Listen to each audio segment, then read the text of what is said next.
여러분 안녕하세요. 오늘 얘기는요, 작물 누리개 장기간 재배입니다.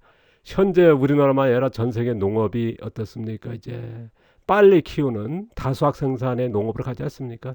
우리가 이제 식량 부족이라고 하는 보릿고개, 우리가 1960년대 화학비료, 그 전에 이제 100년 전에 이제 나오면서 우리는 60년대부터 이제 큰 방향을 일으키면서 식량의 문제를 어느 정도 해결하는, 그래서 근대화, 지금 전 세계의 경제 대국이 되는 밑거름이 됐지 않습니까? 뭐 제가 이제 농업의 기준 아니면 품질의 기준이 어떻다 뭐 하기는 그렇습니다. 그러나 조금 말씀드려 보면요, 우리나라의 그 전업농 시장 같은 경우는 이제 저가격의 시장이거든요. 그러니까 저품질이 가는 것이고, 저품질은 뭡니까? 이제 기술이 따르는 거죠. 뭐 기술에 따라서 품질이 나오는 거고, 품질은 또 가격으로 이어지는 거고요. 이건 어쩔 수 없는 시장입니다만, 저는 이제 말씀드리고 싶은 건 뭐냐면, 어, 도시농이라고 할까요? 그죠? 그리고 자급농 같은 경우는 어떻습니까? 그리고 전업농이라도 특화된 뭐 치유농업 같은 경우는 품질을 좀 달리할 필요 있다 하는 게 저희 생각입니다. 우리가 이제 보통 품질 기준이 이제 브릭스 당도죠. 아니면 이제 화학비료 썼다 안 썼다, 천연비료 썼다, 뭐 관류탭이죠. 공장에 그런 나온 썼냐 안 썼냐. 아니면 또 아예 안 그런 거를 안 썼냐. 뭐 거기까지 안 갔습니다만 어쨌든 화학비료 썼냐, 관류탭이 같은 거 썼냐 안 썼냐, 이 두 가지 나누고, 뭐 화학농약 썼냐, 천연농약 썼냐, 아니면 농약을 안 썼냐, 거기까지는 안 갔습니다만은 이제 화학농약과 이제 천연농약, 그걸로 해서 이제 품질 기준을 하는데요. 이제는 좀 품질 기준도 좀 달라야지 않나 싶습니다. 뭐냐 그러면 이제 작물을 빠르게 키우는 단기간 재배의 작물이냐, 그리고 작물을 느리게 장기간 재배하는 작물이냐, 또 그런 농업의 기준으로 삼는 방법도 있다 하는 게 이제 저희 의견을 말씀드리고 있나. 뭐 그거는 이제 각자의 선택이기 때문에 그거를 뭐 누가 맞았고 틀렸다는 없죠. 지금 뭐 자연농 같은 경우는 어떻습니까? 이렇게 생각해 보면 느리게 키우기, 장기간 재배가 당연하게 맞다 생각할 수도 있습니다. 그러나 자연농도 대가들도 어떻습니까? 빠르게 다수학 생산에 대한 단기간 재배로 가고 또 그렇게 했거든요. 그러니까 이게 어느 게 맞다는 못합니다. 그러나 이제 저희 개인적인 견해를 말씀드리는 거니까요. 지금 농업기술 변화, 제가 작물 재배 기간 변화 및 종류로 해서 이제 초적성 재배, 촉성 재배, 전통 재배, 지연 재배가 있다는 말씀을 드렸습니다. 초적성 재배, 촉성 재배는 이제 현대 농업 99%가 하는 방법이고요. 전통 농업은, 전통 재배는 전통 농업에서 우리가 화학비료 나오기 전에, 지연 재배는 저가 지향하는 재배 방법입니다. 그래서 이제 지연재배 같은 건 없다 보니까 이제 제가 어떻게 농사 짓고 있는 그거를 연재로 해서 공개하고 있습니다. 제가 이제 전통재배, 우리가 이제 촉성재배, 초적성재배, 그거에 대해서 조금 부연 설명하면요, 저희 생각을 말씀드리겠습니다. 아마 초적성재배, 촉성재배는 뭐 여러분 알다시피 빠르게 키우는 단기간 재배죠. 그래서 다수학 생산에 맞춰 있는, 아마 뭐 우리나라 아니라 전 세계 농업 99% 농업이 이쪽으로 가지 않나 싶습니다. 그리고 이제 전통 농업 재배의 전통 재배와 제가 이제 지향하고 있는 지연 재배. 지금요, 요게 조금 그 헷갈리고, 제가 바로 그 앞서도 얘기했습니다. 왜냐 그래 이런 얘기가 나올 것 같아서, 뭐냐면 후쿠오카 마사노부, 가오구치, 기무라, 이제 자연농의 대가들이 이쪽에 보면 이제 우리가 자연형 농사를 하지 않습니까? 수확량은 자연에 맡기는, 그래서 어떻게 보면 방치형에 가까운, 그러니까 수확량의 그런 목표고 기술적인. 하지만은 진짜 후쿠오카 마사노부도 어떻습니까? 촉성 재배를 갖지 않습니까? 뭐 기무라의 벼 재배도 이제 촉성 재배고요. 그 다음에 이제 가오구치도 촉성 재배 가까운 그쪽으로 갔다. 자연형 농업이지만은요. 그러나 반농사 같은 거 후쿠오카 마사노부는 철저하게 방치형에 가까운, 자연형에 가깝거든요.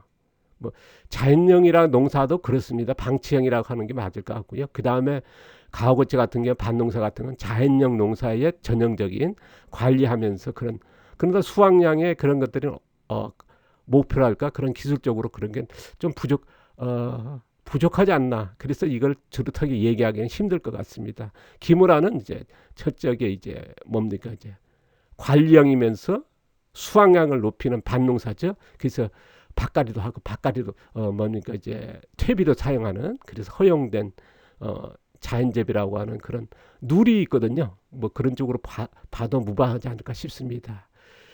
그러니까 이것이 조금 헷갈리니까 이제 구분시킨 거고요. 진짜 이제 우리가 이제 지연재배 같은 경우는 느리게 키우기, 그래서 장기간 재배로 최단으로 느리게 키우고 장기간 재배해보자. 그래서 그렇다 해서 이제 수확량을 줄이자는 거 아니고요. 다수확 생산의 목표는 목표입니다. 제가 이제 양배추 올해 성공했다고 해서 발표했고 또 그런 얘기했습니다. 양배추도 6kg짜리도 생산한다. 5kg, 4kg, 뭐 6kg도요. 그러니까 수확량이 떨어지지 않고요. 오래 키운다 해서 뭐 수확을 적게 하자 그런 건 아닙니다. 그래서 다수확 생산하는 그래서 자연 유기농, 뭐 자연농이라 할 수는 하기도 합니다만은 그 자연농도 상당수가 이제 뭐 아까도 해서 후쿠오카 마사는 뭐 가와지 기무라도 이제 촉성재배로 가고 아니면 방치형 자연형으로 가니까요. 그래서 제가 하고 있는 자연 유기농, 자연순환 유기농업에서는 어쨌든 이쪽으로 지향합니다. 왜 이걸 또 꺼내냐 그러면요.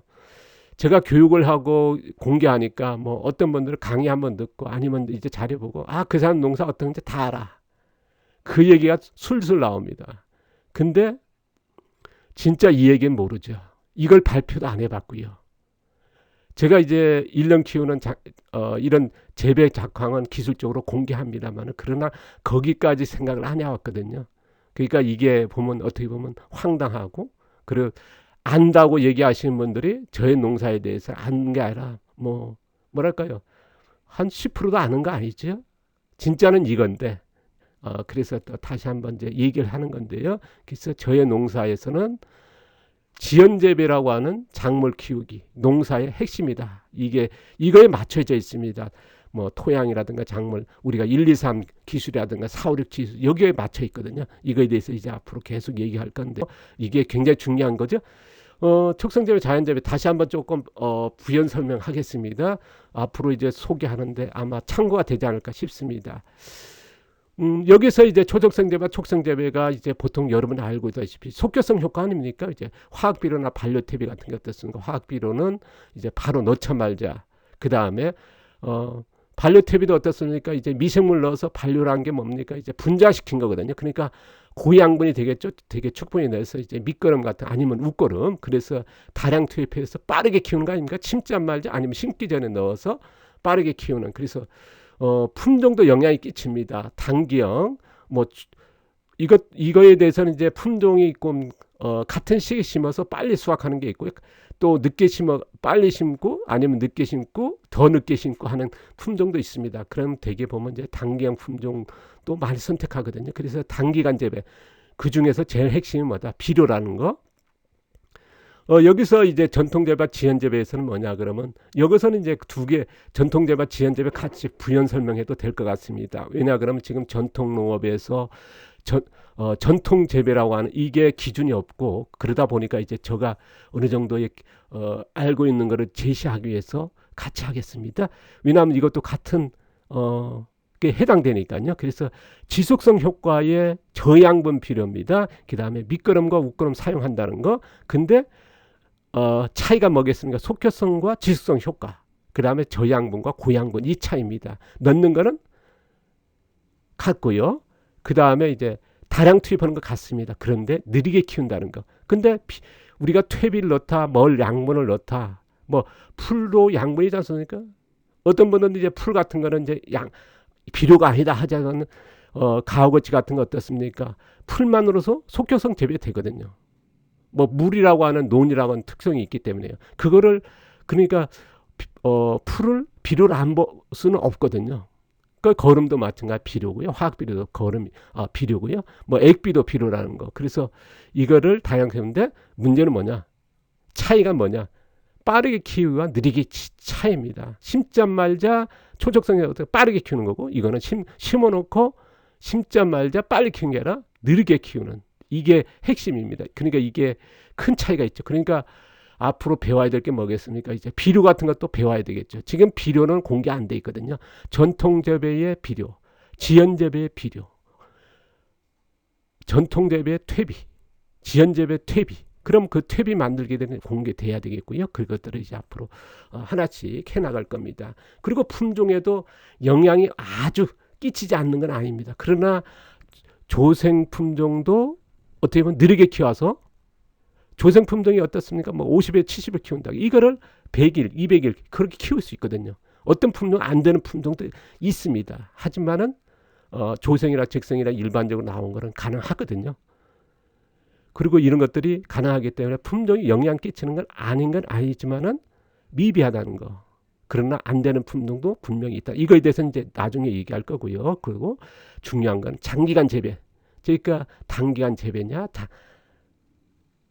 단기간 재배냐, 장기간 재배. 이 차이죠. 이게 확실하게 차이가 있다라는 거. 그러니까 앞으로 할 얘기가 되게 많죠. 그리고 초적성 재배, 촉성 재배 같은 경우는 뭐 어떻게 비료 양분으로 해서 농약으로 해서 뭐 제초제라든가 그걸 해결하지 않습니까? 저희 같은 경우는 어떻습니까?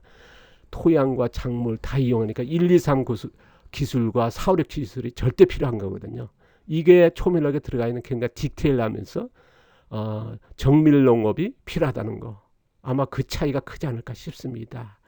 이거에 대해서 이제 우리가 뭐 토양을 사용한다, 작물을 활용한다. 그래서 뭐 토양 자생력, 토양 살리기, 뭐 작물 자생력, 그래서 작물에 극대화시키는 뭐 여러 방법 뭐 그래서 미생물 사용 방법 이런 게 나오지 않습니까? 그런데 그게 30년 보통 넘었거든요. 그렇다면 결과 어떻습니까? 그러니까 우리가 이제 이거에 대해서도 이제 다 짚고 넘어가야 될 이거에 대해서 다시 한번 뭐 미생물 사용, 토양 살리기, 그 다음에 작물 자생력 이런 것들을 또 다 얘기해 볼 예정입니다. 뭐 이런 거에 대해서 이제 뭐 꺼내면 이제 막는 분들이 계시지 않습니까? 뭐 비방하고 모략하시고 막으려고 하시는 분, 뭐 그런 분들은 이제 어쨌든 무시하고 그런 분은 그런 분이고요. 하나씩 어쨌든 제가 알고 있는 저의 견해를 말씀드려 볼 예정입니다. 저의 생각이니까요. 그리고 이제 이 기술 다시 한번 말씀드리면요. 이거 전편에서 얘기했고 전전편에서 계속 연재해서 얘기하고 있는데 이거에 대해서 좀 중간 정리하겠습니다. 작물 재배 기간 종류, 초적성재배, 촉성재배, 동재배, 지연재배 용어가 확정이 안 됐다는 거 분명히 말씀드렸죠. 제가 지금 이걸 통해서 여러분한테 계속 전통 재배만 해도 지금 물어보지 않습니까? 뭐 저성장 재배인지 무슨 뭐 여러 의견이 나오고 있고 그 다음에 저는 이제 초성성 재배, 촉성 재배는 이걸로 가도 되지 않을까 싶은데 이번에 또 독자분이 의견을 주셨습니다. 뭐냐 그러면 바로 전편에 올렸습니다만 초단축, 단축 재배 갔으면 좋겠다. 이게 맞아 해보니까 또 기가 막힌 용어입니다. 정확히 의견 전달이고요. 그래서 전통 재배, 지연 재배는 아예 이게 가는 게 맞지 않나 하는 의견들 또 바로 전편에서 이제 그런 그 의견들이 올라온 거 보니까 좀 보시고요. 여러분도 판단해 주시기 바랍니다. 좀 더 말씀드리면요. 이거를 초정성 재배고 뭐 단축 재배. 그러니까 지금 앞으로요. 쓸 때 초정성 재배와 초단축 재배, 이게 단축 재배 같이 이렇게 써볼 예정입니다. 그러면 어쨌든 이게 최종 확정은 안 되기 때문에요. 그래서 앞으로 10년, 100년 뭐 앞으로 써야지 않습니까? 쓸 때 이제 지금 정해야지 이게 확산이 안 돼 있으니까요. 그래서 요거를 정확한 전달력이 있어야 되거든요. 누가 딱 들었을 때 어떤 농업이구나, 어떤 작물 재배 방법이구나, 어떤 재배 기간이구나, 이게 딱 닿아야 되거든요. 그게 언어거든요.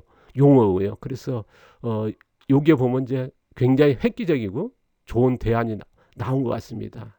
여기다가 이제 조금 더 부연하면요. 초단축, 단축 재배, 전통 재배. 여기다가 또 지연 재배를 또 나눌 수도 있습니다. 반지연 재배, 지연 재배, 그 다음에 초지연 재배.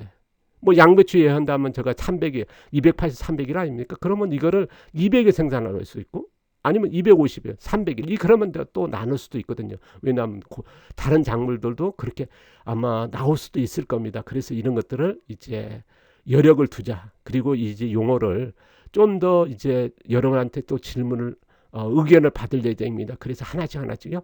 조금 시간이 걸리더라도요. 제가 앞서 얘기했지 않습니까? 어떤 용어 같은 경우는 제가 개인적으로 결정해서 어떤 용어는 몇 년이 걸렸다고요. 또 제가 지연 재배하는 까지 뭐 20몇 년 걸렸지 않습니까? 초등 계획까지 하면 30년 걸렸으니까 서둘지 말고요. 하나씩 그렇지 정확하게 나중에 보완하기 힘드니까요. 그랬었으면 좋겠다. 저희 의견을 말씀드려 봅니다. 자, 오늘 얘기가 조금 제가 이제 다른 분한테 좀 신뢰되는 처음에 얘기했죠. 이거에 대해서는 좀 죄송하고요. 저희 의견을 말씀드리고 누군가가 이런 여러 의견들을 내는 것도 좋죠. 저는 이제 저 채널이니까 저희 집에서 제가 저희 목소리 내는 거죠. 저희 의견을 내는 거니까요. 또 여러분의 맞는 의견이 있으면 또 여러분 집에서 채널에서 의견 내시기 바랍니다. 그러면서 이제 여러분들이 보면서 의견을 찾아가겠죠. 자, 오늘 감사드립니다. 고맙습니다. 행복하십시오.